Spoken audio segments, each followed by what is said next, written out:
Brad Meltzer has built one of the most diverse and wildly successful careers in publishing. After his first effort at writing a novel was rejected 24 times, he sold his second attempt, The 10th Justice, while still in law school. The novel was the first of his 12 fictional works that would each find a spot on the bestseller lists. For many authors, that might have been enough, but not for Meltzer. He is an exclusive club of authors who have hit the bestseller list in fiction, nonfiction, advice, children's books, and just for good measure, comic books. Never one to miss an opportunity or a challenge, Mr. Meltzer also hosted two wildly popular programs for the History Channel, Brad Meltzer's Lost History and Brad Meltzer's Decoded. Xavier Riddle in a Secret Museum, based on his children's books with Chris Eliopoulos, can be seen daily on PBS Kids. His closely held belief that ordinary people can change the world is also the name of his children's series, featuring amongst others Amelia Earhart and Abraham Lincoln. One thing is clear, Brad Meltzer's talent is far from ordinary, and he proves it again with The Lincoln Conspiracy, co-written with Josh Mensch, a startling true account of an event that would have changed America forever. Hey, I'm best-selling author Brad Meltzer, the best-selling author you should be watching, the Career Reviews. Well, Brad, thanks for coming on. We're excited to have you. Welcome to the show. Welcome to the show. Welcome. I appreciate it. No one told me that there was going to be free mugs. We'll drink enough for you too. Legoland just for you, Brad. So that's good. So I'm going to jump right into it. So let's talk about your new book. So history is almost always right there in plain sight, but the Lincoln Conspiracy is a story that really seems to be lost to time. So tell us, how did you uncover the historical nuggets that made up such a riveting historical tale? Yeah, when we did the Washington book about the secret plot to kill George Washington, I remember exactly the moment of when I saw it for the first time, because it was just such a crazy story. And, a plot to kill George Washington, but to figure out the plot to kill Abraham Lincoln, this is, this is the plot, not that actually killed him, but was the early plot at the start of his presidency that failed, where they went after him and they didn't kill him. I learned about it. I know I learned about it when we were doing the Decoded episode on the History Channel, but because we were just going through all the kind of crazy things that happened, but I don't remember where I was or who found it or who unearthed it. I wish I did, because I owe that person.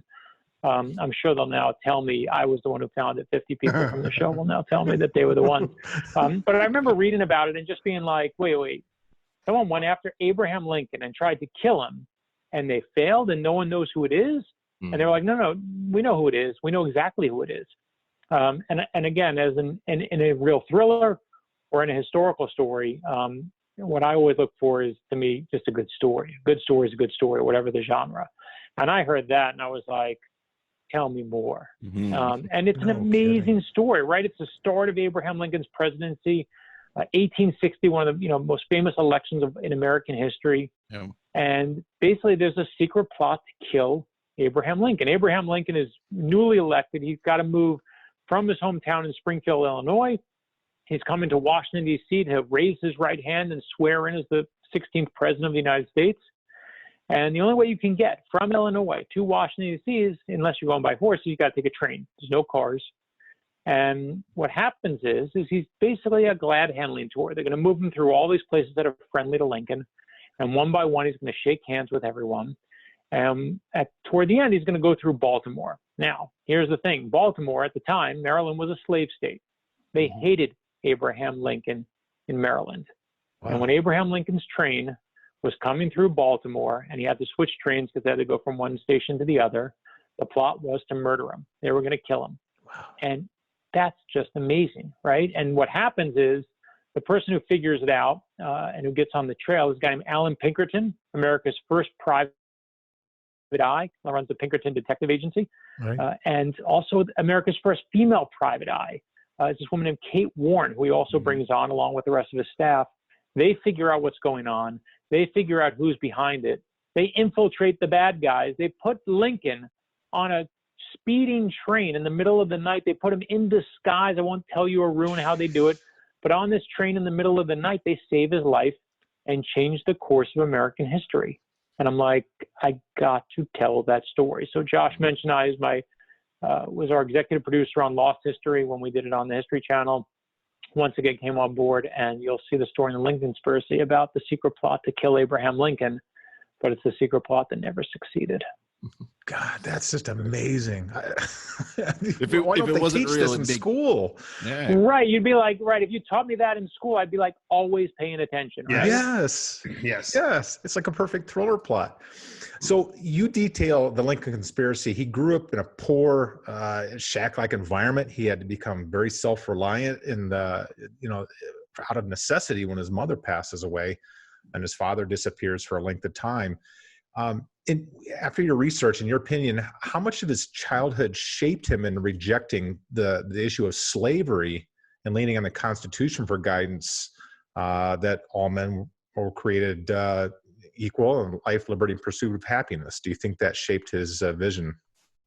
Yeah, listen, I've now looked at Lincoln and Washington, and, what do they have in common? Why are they the best presidents? Because basically, if you ask anyone who's the best president, it's going to be down to those two. Most people, unless you grew up with JFK and he's your guy because you were that generation, most people argue between Lincoln and George Washington. And I think when I look at both of them, the one thing they have in common is they both are kind of from nothing and also become part of everything. They become the best of us, and they grow up, in the worst situations. And I think in that way, they've lived in multiple worlds. Not that that's the cause. There's certainly no causation behind that. There's plenty of people who have rough childhoods and never ever achieved that. But I think it's an important part of understanding them. And no question, I'll give you my two favorite Abraham Lincoln stories when he's little. But one of them is I actually used in the little kids book we wrote about him. When Abraham Lincoln's 10 years old, he used to love animals.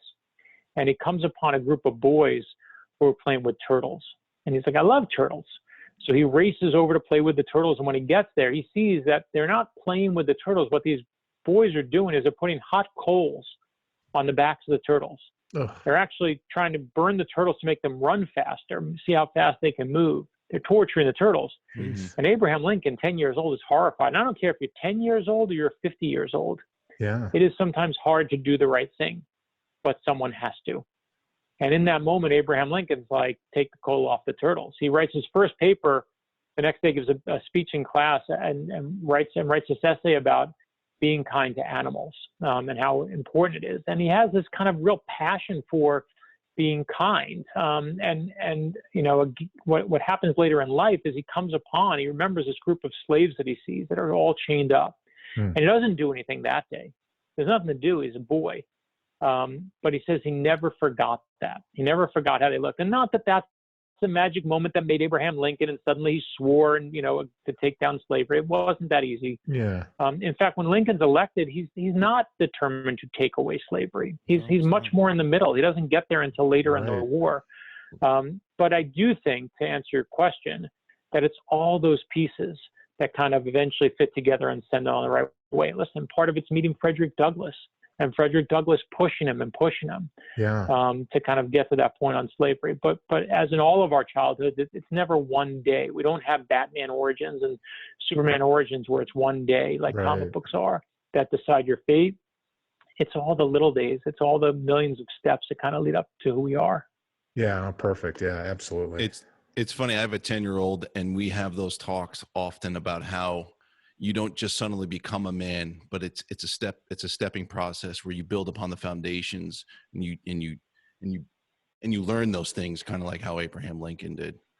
But yeah, and listen, one of the things we deal with in the book is that's how we are as a country too. We're not suddenly wonderful, right? We have to get there, and we get there by going through giant disasters. I mean, one of the things we feature in the book is this amazing moment where you see Charles Sumner is a senator who's in the Senate giving a speech against slavery. Right. And all of a sudden in walks a congressman who has a cane, and the congressman takes his cane, his wooden cane with a metal tip on it, and goes over to Sumner and basically says, you've dishonored my relative. You gave a speech and talked about, how he was pro-slavery and what an awful person he was, and basically starts beating him on the floor of the Senate in the middle of the speech. Jeez. And all the congressmen and senators are looking around. They're trying to protect him. He's on the ground now bleeding, and he's hitting them again and again and again. And people are basically, the two other guys he comes in with are kind of cheering him on. And the guy leaves. Eventually the cane cracks on his skull, like breaks literally there, throws it down, leaves. And you think we're a divided country now? Yeah. You think everything's a mess now? Like, this is on the floor of the U.S. Senate. This is the world that Abraham Lincoln inherits as he's coming in 1860, a world where our politicians, you think they're fighting on cable television now, where they're physically fist fighting, attacking each other. Of course, the attacker becomes this, he gets kicked out and gets censured, but eventually comes back and wins re-election. Yeah. They bring him back. He becomes a hero in the South. Of course, Sumner's beat within an inch of his life and almost dies right there. And I think we forget, like you said, with, when you're dealing with your son, like I deal with my kids, is just trying to, if you show them just the good parts, you fool them into thinking that it's all easy. But to me, the reason the story of the Lincoln assassination is so amazing and this attempt is so amazing, you see how hard it is for Abraham Lincoln. He's dealing with a country divided in half. Half the side hates the other side. Everyone thinks everyone's full of crap. Sound familiar, right? I mean, that's where we are. And if you want to teach your kids about it or teach us as adults about it, you got to look at the ugly and acknowledge it too. 100%. Absolutely. And we almost lost our country during the 1860s, and it was only extraordinary people and circumstances that actually prevented that result. There were other Abraham Lincoln gets elected 3 days later. South Carolina passes a resolution that says we intend to basically get out of this so-called union that we have. We want to get out of here. We're done. Right. 3 days. 3 days. Right. That's how much hate him. In fact, people are like in the South are like, oh, Abraham Lincoln's so great. It's like, and listen, I live in the South now. I'm in Florida, and the South did not put Abraham Lincoln on the ballot. Almost no one in the South voted for him. They didn't even put him on the ballot. They hated him so much. And I know we all celebrate it now. Always the great president, always so amazing. Not back then. Yeah. They hated him. In fact, when he saves himself and escapes the people that are trying to kill him, you'll see in the book, and I don't want to ruin it because you'll see how everyone reacts and how he escapes in the middle of the night. But the most amazing part is half the country says, oh, what a loser and what a coward for running to save his own life. No president should ever run. And you're like, they're trying to kill him, and we all know he's going to die, right? Yeah. You know that in a couple of years he's dead.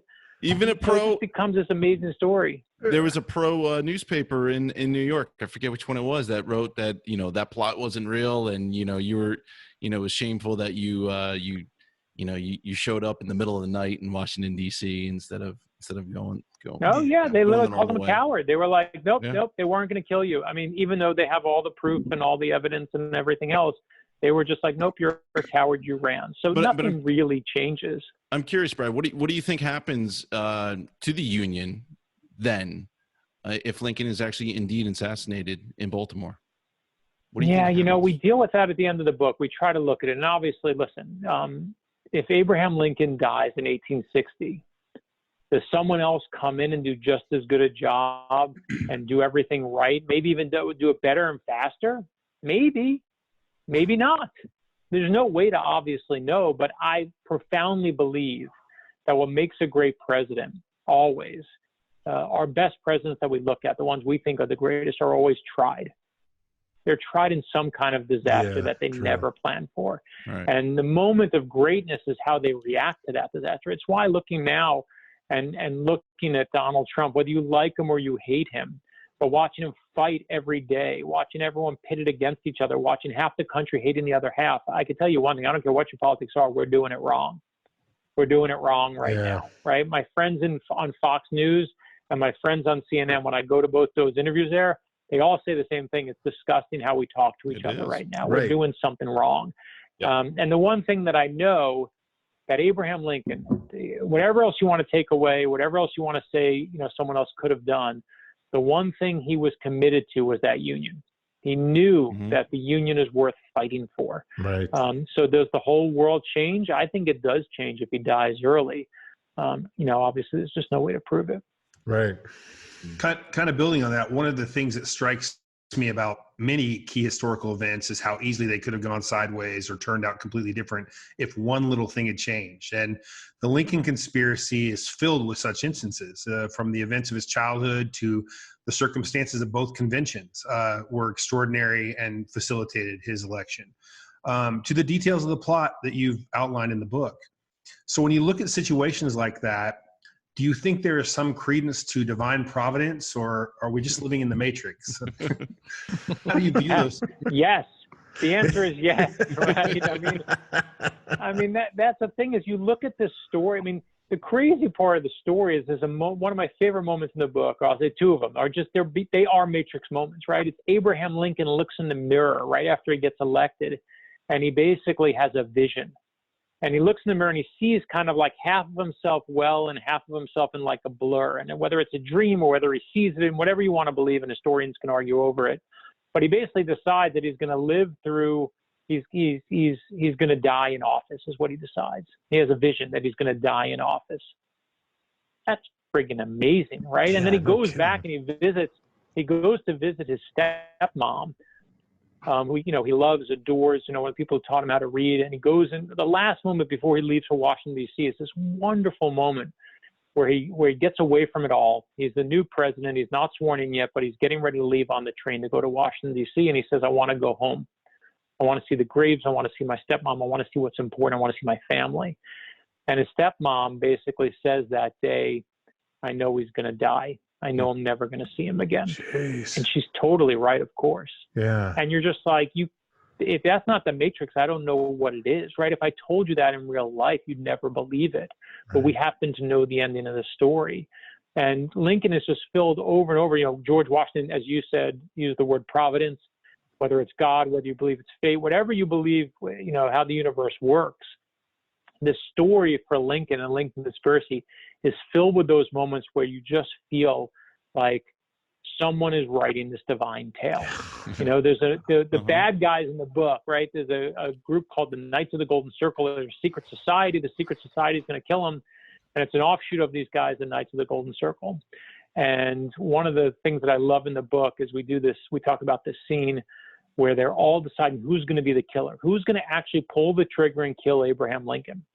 And in this dark room, they all draw straws, right? So each one of us picks out from the thing. We have to each pick our straw, and whoever gets the short one is going to be, I'm obviously making it a little quicker than what it is in the book. But you see them, actually draw them out. But the thing that's great in the end is they're like, we don't want to tell, you can't tell anyone who is the one who got the short straw, because they don't want anyone to know, in case you're captured, in case we get busted, no one can know who the killer is, so they can't stop them. So none of us know, out of the four of us here, who got the short straw. And the great moment, of course, is when you later find out that there wasn't just one short straw, but there were like 6, 7, 8 of them. And they were so worried you might back out that there were going to be 8 different killers at the same time. And you're like, holy cow, this could all go sideways at any moment if it's not stopped in just the right way. And those moments are, again, it's the thing that if I put it in a thriller, you'd never believe it. You'd roll your eyes and say, that's silly coincidence that it goes sideways. But when I tell you it's Abraham Lincoln and it's a real story, and by the way, who else was in the Knights of the Golden Circle later? They had this member named John Wilkes Booth. And you're like, what the hell is going on here? Yeah. You just can't help but go like, my God, this really happened. And that's, the thriller writer in me loves the pace of the story and loves the consequence of the story. But this story, as a nonfiction historical book, does things I could never do in a thriller, just because it defies all logic. No kidding. Wow. So, speaking of which, the Lincoln Conspiracy is your second historical nonfiction, but most authors spend a career in a single genre. You, though, Brad, have had incredible success in nonfiction. Of course, many people got to know you first from writing fiction books. My kids and many other children around here know you from writing successful children's books, and you also do comic books. Quite a spread of different genres.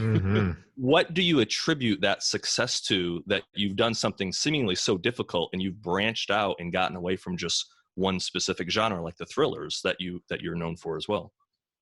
Yes, you're like, why is your attention span so short, right? Like, no, not at all. When are you going to decide on what to do? you know, the funny thing is when I started doing this 20 something years ago, and now it's like 22 years ago, if you wrote thrillers, you were a thriller writer, and that's what you did. Right. And if you were a nonfiction person, you wrote nonfiction. You were a kid's book author, you were a kid's book author. You stayed in your lane, and that's what you did. And I remember DC Comics offered me Green Arrow. And Kevin Smith, the well-known, amazing director, was leaving Green Arrow. He was the writer of Green Arrow. It was their number one superhero book for DC Comics at the time. And they said, you know, if we bring in another comic book writer, everyone's going to go, where's the director? Where's Kevin Smith? But if we bring in you, Brad, you write thrillers, people are going to be like, why is DC Comics giving their number one superhero book to some guy we've never heard of? Yeah. And they said, you can, you know, you'll be on a big stage. You're either going to succeed on a big stage or you're going to fail on a big stage, but you want to take a shot. And I was like, I'll always take that shot. And I remember when I went to start doing comics, you know, all these people in novels were like, why are you slumming in comics? Why are you doing in comics? You're not supposed to do that. They say you're not supposed to switch genres. I'm like, who's they? Who's this they you're talking about? Where are these rules written down? Because they seem nonsense to me. And the reality was, I just like comics. So I did a comic. And then they were like, I was like, I want to do a TV show because I found these really cool historical stories. So I'm going to try and do this History Channel TV show. And they were like, you can't do that. You're a writer. You can't, they say you can't do a show. I'm like, who is the they? And so I tried and went to History Channel and they said yes. And thankfully, now you see it a lot. I mean, I certainly didn't invent it. There were people who did it long before I did. But now you get to see people jump around and do different things. But at the start, it just wasn't like that. And for me, you know, again, it goes back to what I said earlier, is a good story is a good story.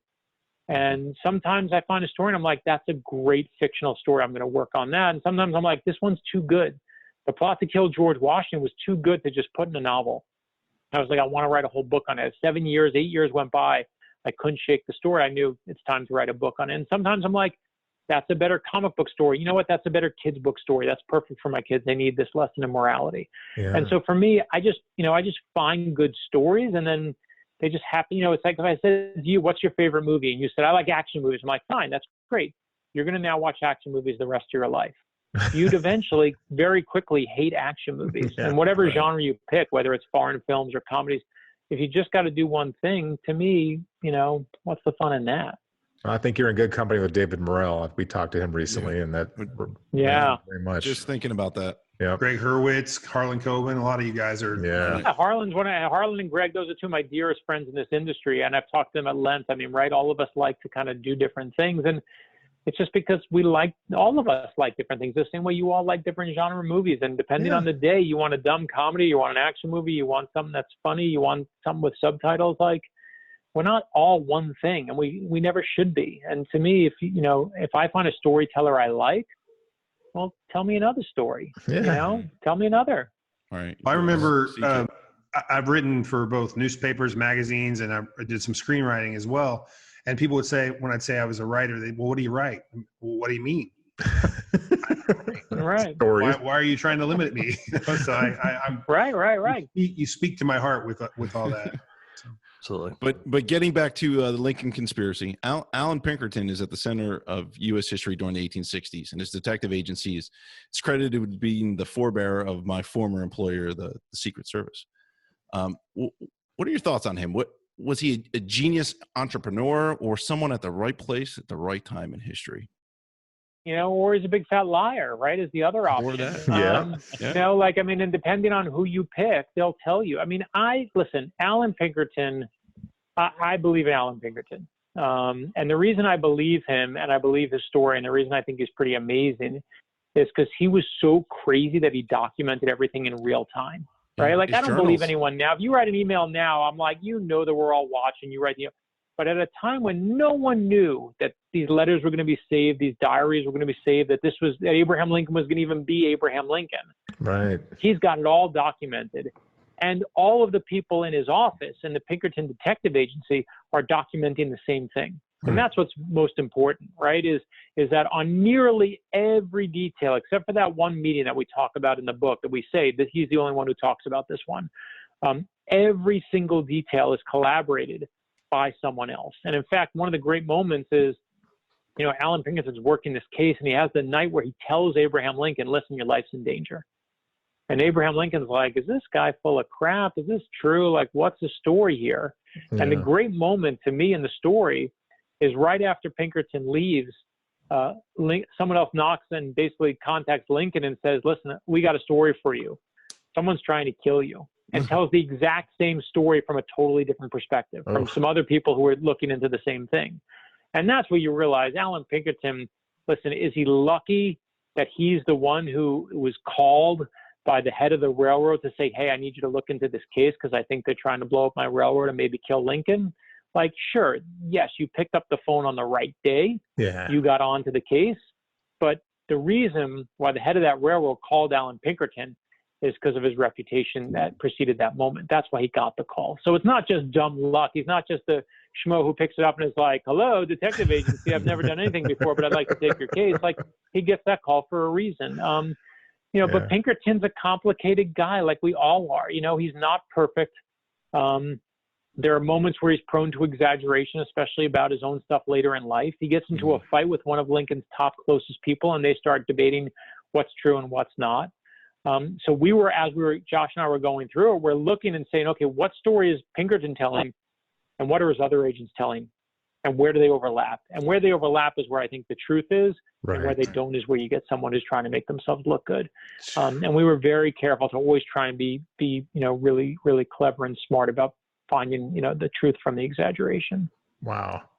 Staying in that kind of vein with the Pinkerton agency, in 1856, a 26-year-old childless widow, Kate Warne, has the audacity to apply for a detective job with a famous Pinkerton agency a full 35 years before anybody had ever, any female had ever been hired by any law enforcement agency in this country. And how effective, and Pinkerton knew how effective a woman would be in that type of role.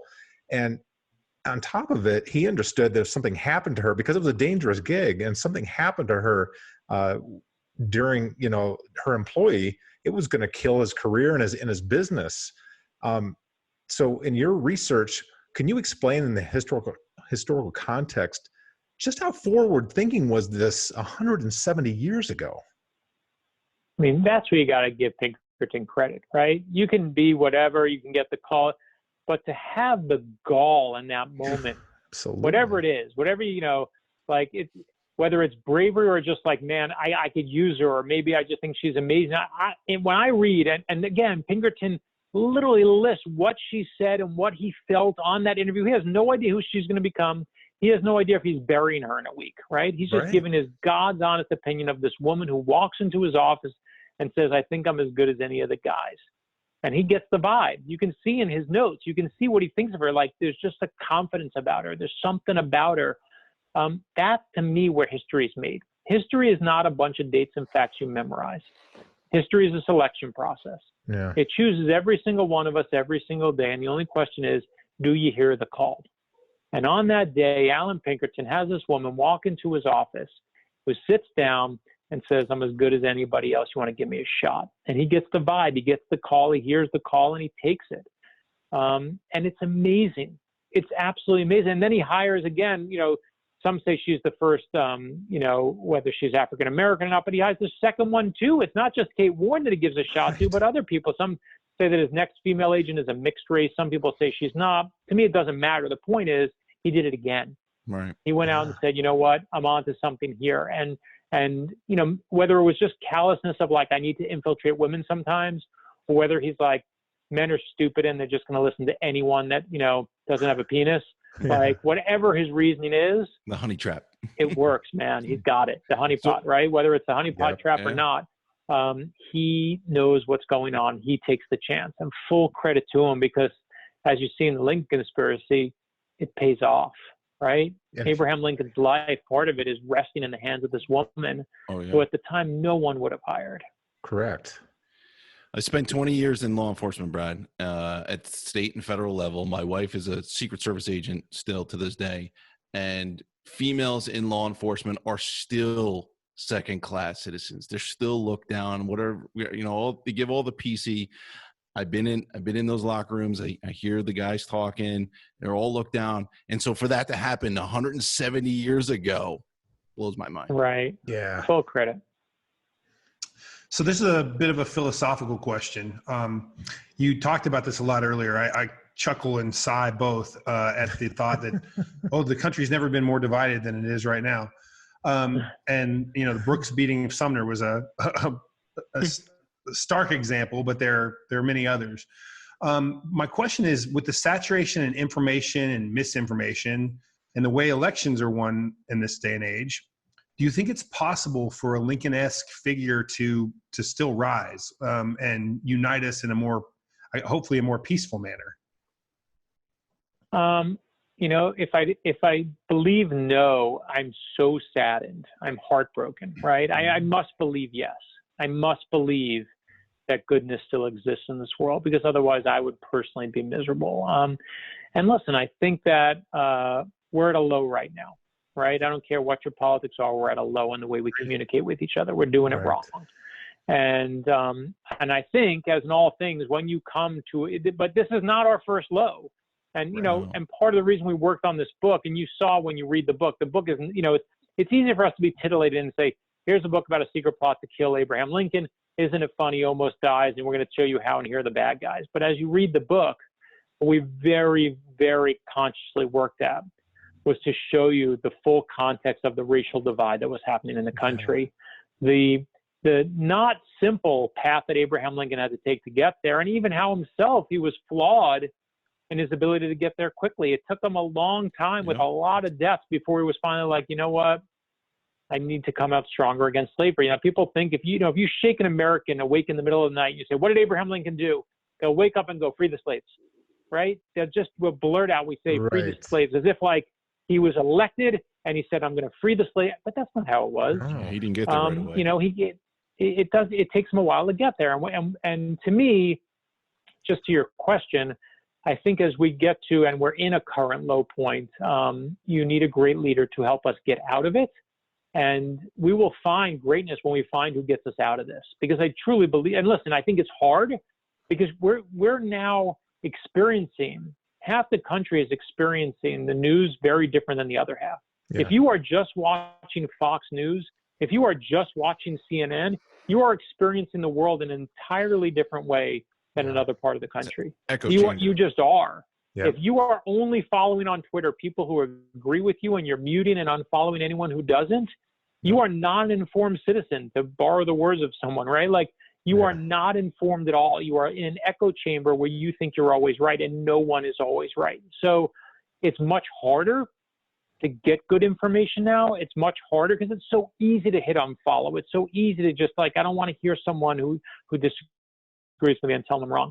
But we owe it to ourselves to do a little better, to when you're done listening here, to go on and be like, this guy, he pisses me off, but I want to see what he says. Let's just hear what he says, because maybe he's going to be right. And that's how we do it. You know, what is stark to me is how many people think their side is the only side that's right at all times. Right. Yeah. That just physically, mathematically can't be right. And I hope we get the person who can kind of slice that middle of the country. Because I think that, and I really do believe this, 20% on the right is just going to be crazy on the right, and 20% on the left is going to be crazy on the left. But it's those in the middle who are willing to kind of like listen and keep an open mind. Sure. That is the real America. That's the heart of America. That's willing to open their ears and open their hearts. And that's the part of the country I like to believe in. That, and there's going to be someone out there who people go like, yeah, I'm with you. And listen, there were people who hated George W. Bush, hated him, right? Felt he stole the election, took it from Gore, the hanging Chad, the whole thing. But when 9/11 happened and he stepped up, he did. I don't care what side of politics you are. You were like, that was a big day, man. That was a big swing. And the guy went for it and was amazing. It was exactly what the country needed right there. Yep. And I wish we had that now. I wish we had someone who brought us together rather than choose to divide us. Yeah, we'll find it. When is Brad Meltzer throwing his hat in the political ring? There you go. He's going to be that's the headache I need today. That's exactly I got publishing dates. When the dust settles is what it is. Right. One of the things we teach our kids now, there's a Harvard study done, and says when we were all growing up, what we cared about was being smart. Our parents taught us you got to be smart. That was like the big thing you had to be. And what we teach our kids now, whether we like it or not, good or bad, we don't do it intentionally, but we do it, is how to be popular. That's what social media is we're measuring popularity. How many likes you get, how many followers you have, how many people hit that little smiley face on your post, kids realize that there is a currency in being popular. Yeah. And that's a disaster for our culture. That's a disaster. And so to me, I want my kids not to have lessons in popularity, but lessons in kindness and compassion, lessons in being a good person and perseverance. And that's why I tell that story about Abraham Lincoln when he's 10 years old, or over your head, Eric, like George Washington, when he's a little boy who, is good at math, but can't spell, who likes to dance and do other things and likes to swim. And my kids are like, they don't care about him being the first president. They don't care he's on the dollar bill. They're like, oh, he's like me, he can't spell. And whoever you look up to, whether it's Rosa Parks or Dr. King or Abraham Lincoln or anyone else, whoever you look up to in your life have moments where they were scared and they were terrified. And they didn't think they could go on, but they choose to. Yeah. Right. And that's all those kids' books are about. And that's what the thrillers are about. And that's what the Lincoln Conspiracy is about. It's just showing you the humanity of these people. Because what we do today with our heroes is we put them up on pedestals, we build these big statues, and we do them a huge disservice because they're not human beings anymore. Mm. But the more we can remind everyone that we're all flawed and we're all screwed up and we're all going to make mistakes, the better I think we'll all be as people. Very well said, sir. Amen. Well, Brad, you finished the main portion of our interview. Now we have a small portion here that we like to call the lightning round. We're going to all throw a couple questions at you one at a time. We always tell our guests we've not put too much thought into these questions, and we expect very little thought in the response. Oh, I can guarantee that. Great. That being said, they might be a little more intellectual for you because you're a history person and we know you. So, but my first question, I'm going to start it off. Good news, Marty McFly pulls into your South Florida driveway. He's going to take you back in time to one historic moment. Only one. Where's Marty going to take you? I just, my kids, by the way, regularly debate the Marty McFly moment if they could come back and meet me when they were younger, because they think they'd be cooler than me. That is literally a regular debate in our house. If we Marty McFly, we had the time machine, Doc Brown took us back, we're going to come meet you in the 80s. And I'm always like, don't go and meet me. There's better places. All respect is out the window. So, I don't have that one spot like that. I feel like, oh, I want to be there when, this, because I think very rarely does that moment happen. I actually believe much more in meeting people. I just believe in people more than moments. So I would much rather have a quiet moment with Abraham Lincoln. That would be my spot that I'd pick. I'd rather have a moment when Jim Henson is young or Mr. Rogers is starting out, to just have them alone. Give me 10 minutes rather than some magical, because I think what we do as a society is maybe I'm supposed to be a lightning answer, but I think we make these big moments as if this is the moment that changed history right here. Yeah. And it just rarely is that moment. Maybe the Big Bang. I take 10 minutes with my mom any day, by the way. I would go back in time and take my parents any day. Right. Very good. Absolutely.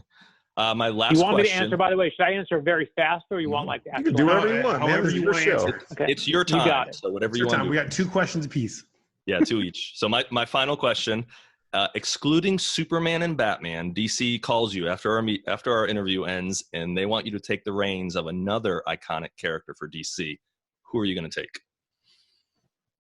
It's funny. I would always take a team book. I'd take, and I've talked about all of these. I'd take Teen Titans or Legion of Superheroes. I did Justice League already, but I'd still take Justice League. Justice League is my forever book. I could write that book forever. Yeah, for sure. My kids love Teen Titans. I know. They could use mine too. Chris is up. The movie is spectacular, by the way. Teen Titans Goes to the Movies is a spectacular movie. It is. I loved it. I don't care if you're. I went to see it with my grown kids, and we laughed our heads off. It was fantastic. So, Brad, the Metropolitan Museum of Art, the Met, has decided to gift you one painting of your choosing, any painting, with the caveat you must never sell it. Which one do you pick, and where do you display it? Oh, I'm taking the Mona Lisa. I had no respect for the Mona Lisa. I always was like, Mona Lisa is an overrated. It's nonsense. It's so bad. It's so stupid. It's this big. What is she saying? What is she doing? Whatever. It's so small. It's tiny. I went to see it, and I was like, from far away, I was like, it's so teeny. It's little. It's nothing. Yep. And then I got up close, and I was like, shit, this thing is awesome. Yeah. It was awesome. There's something magical. There is an alchemy that is taking place. And we've done whole episodes of Decoded on it. It is, I'm taking that because, first of all, where do I put it? I mean, where there's no sun, because I live in Florida, man. That's killed there. And you don't have a basement, so that we have hidden no room basement, behind it your will rot bookshelf down that there. pivots out. I do have a hidden room here where we keep some art from the comic books. So I put it right in there, Nice. right next to basically Superman and Batman. I think that would be appropriate. Superman, Batman, And Mona. Mona Lisa, baby. I'll take the Mona. Love it. And so what do you think, my last question is, what do you think is humanity's greatest, not strength, but weakness? Never been asked that.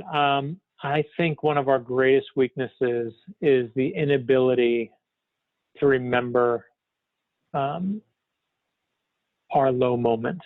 I think one of the things we do is we forget our own history. Mm-hmm. We forget what it was like when it was hard. Every one of us has gotten our ass kicked, right? Yep. All of us. And Yep. and one thing I hate in someone, and maybe I'm just revealing how I pick my friends, but there are friends that, there are people who, when it's going bad, like they're nice, they're humble, they're everything, wonderful. But the moment it goes well, they quickly forget it. They forget, and they think that they're the only one who got themselves there, right? They think everything was just them. It was all them. They did it all. And they forget how many people in their own past helped them, encouraged them, said yes, said you're good at this, gave you a shot. In America, we love legends and myths. We're a country founded on legends and myths, and the legends and myths we love most are our own. Mm. And we love to tell the story of the self-made man. And I just don't believe in the self-made man. I believe in hard work. I know I busted my ass. Yeah. I was the first in my family to go to a 4-year college. Mm-hmm. My family struggled forever, so I know what hard work takes. But I'd be a fool if I thought I did it all myself, that it wasn't because of my teachers and my mentors and people who took shots on me, and bookstore clerks who took a shot on a new book they never saw before. I mean, I have people who come to me at book events, and they're like, I've been with you for 20 years. One just happened, actually. I was at the big Barnes & Noble annual meeting, and this woman came up to me. She's, about my age, and she said, I just want you to know I'm the manager of this store now. It was a manager's meeting with every manager in every Barnes & Noble, and she said, but when you were 27 years old, you came into my store. You were the only author. I was just the clerk who filed the books with, but you were the only author that came in that actually talked to me like a human being. I just want to say thank you for that. And I was just like, well, how is she supposed to talk? Like, what are you supposed to do? And I don't tell you that story as like some kind of self-congratulatory way, but to me, if you think you made it on your own, you're wrong, right? You're missing parts of your own history. And I think when you do that, you create a callousness in ourselves. That just shows a lack of empathy. And I just have no stomach for people with a lack of empathy. Same here. Well said. So I could ask a philosophical question like Eric. You've studied several periods of history. Obviously, it's evident in your work, but I'm sure that there's other periods you've studied just out of interest. I'm not going to ask you who you would like to meet or what historical event you would like to witness. What I'm going to ask you is if you had to bring some historical way of dressing back, which era? How would we dress? That's spectacular. A kilt. Jams. Right. I mean, there's so much good stuff. Cavaricis. I once did a piece. I had to go to London. They had me do a piece on barristers in London, and they still wear the wigs that George Washington wore. Yeah. I mean, look at me. I'm bringing the wig back. The wig is. I mean, I would take the wig. I just love. I mean, that's why when I was younger, I never appreciated Lex Luthor, Gene Hackman pulling off the wig at the end. And I was like, why is he wearing a wig? I get it now, baby. I know it. So I think I single-handedly bring the wig back, and I do the ponytail too, man, with the little ribbon in the back, George Washington style. That would be badass. The ribbon in the ponytail in the back. That's like the Jedi, like Padawan. Like that was America's equivalent of it. It was the best. Yeah. If you get that reference, by the way, you're such a nerd too. We're all nerds. Oh yeah. When we get past the social distancing and you're on your next book tour, I'm bringing you a wig. That's it. Yeah. My younger son is a clothes horse, and he's always looking at pictures of the 20s and the 30s, and he's like, I want fedoras and suits. I wish everybody wore fedoras and suits all the time. It looked good. He's right. Listen, the fedora is. Listen, mine is a comedy answer. The fedora is the right answer. That's the right answer. This is not a question. Your son is smart, like your man. answer, though. I would take the fedora any day. I mean, I bring a fedora and a whip and just dress Indiana Jones all the time. That's how you live, man. So my second question is, I know you're not seeking politics, but let's say for some reason you decide to run for office, run for president, what is your pithy presidential slogan? I know mine. Oh, I'm a writer. I know mine. I know mine. I'm not telling you. I'm going to use it one day. All right. He is running one. That's an acceptable answer. I know what it is. You didn't hear it here first, people. You did not hear it first. Yes. Cheers. All right. I'm up. Well said. So you have the power to bring to life one comic book character for 1 hour. Who do you choose and why? Oh, that's good too. Only an hour, huh? I know. I'm down to my 3. I know my 3. Sorry, 4. It's either Batman, Superman, Spider-Man, or Captain America. That's it. There's no question. It's those 4. How do you pick one? I think I got to take Superman. I'm tempted to take Batman, but I got to take Superman. I got to see. Yeah, I'd rather see all the good than see the dark. I reveal myself. Batman would probably blow you off. Yeah. Yeah, Batman would not give me the time of day. That's for sure. But he's busy. I feel like part of the question is like he gets trapped by Zatanna and he has to speak to me, so we're stuck. So I feel like that's embedded in this thing. All right, my last question is this. The country is devolved into a lawless society filled with violence. The students of Columbia and Yale law schools have a final clash in a gang showdown for total dominance over the East Coast.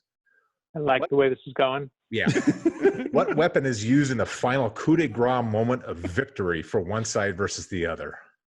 Oh, I'm going to just answer the first thing in my head just because it's got to be, because it's a lightning round. It is me, and I am wielding the sword of Gryffindor, baby. Like, I'm going to pull it out of the hat. Like, that is the first thing that came to my mind. It's the greatest Neville moment of all time. And I went to Columbia Law School, so that is mine, baby. I'm pulling that sucker out, and Yale is dead. Owned. Totally owned. Question. Excellent answer. Well, Brad, you have survived the lightning round. We appreciate you coming on the show and giving us your time, and we look forward to the Lincoln Conspiracy coming out on May 5th. Amen. This is a phenomenal read. Thank you, guys. You have got to get this. This pulled me in harder than any straight fiction book that I've read in like at least a year. This thing is phenomenal. You have to read it. It looks like you got is that a hardback you have? Yes.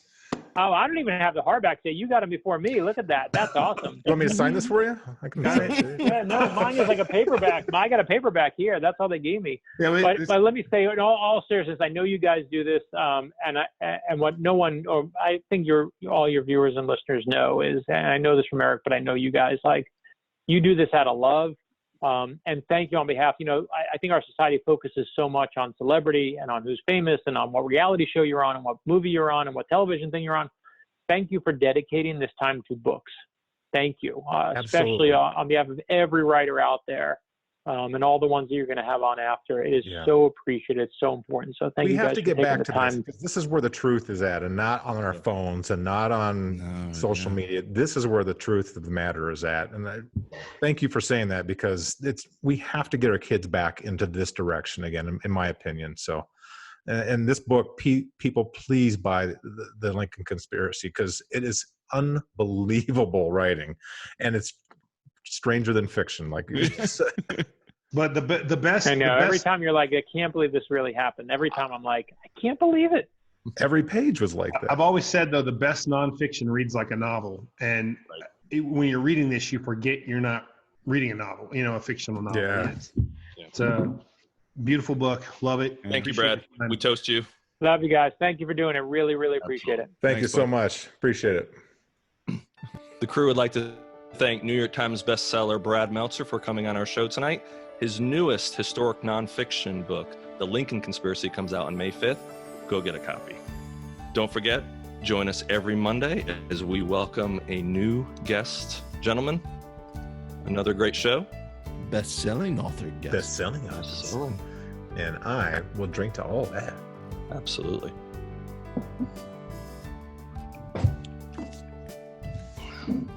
Do it. Do it.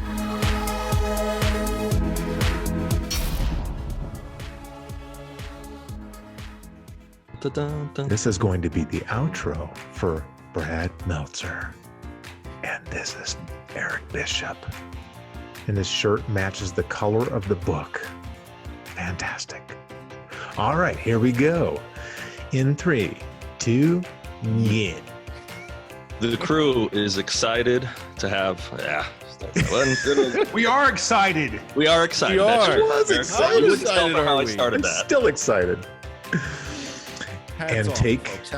Hands off. 2, ready, yeah. Go out and support this author and support all authors during this time. I don't want to say that part. Sorry. Finding the script. Also All support good orphanages stuff, though. and blood drives and I know. There's a wasp. Ooh, go get it, Mr. Eric. Let me take care of the wasp real quick. Sorry. Eat it. There you go. All right, here we go. Round number Something. again. His latest book, a historical nonfiction, The Lincoln Conspiracy, comes out on May 5th. Go get yourself a copy. Do it. And next. It's Go the get yourself- transition. Like, where do I want to go? Don't forget, we'll have a new show next Monday as well. I'm going to start that one again because that's just coming up there. Okay, and join us every Monday on the cruise. And join us. I got it. Okay. The crew would like to thank. Sorry. Okay. No.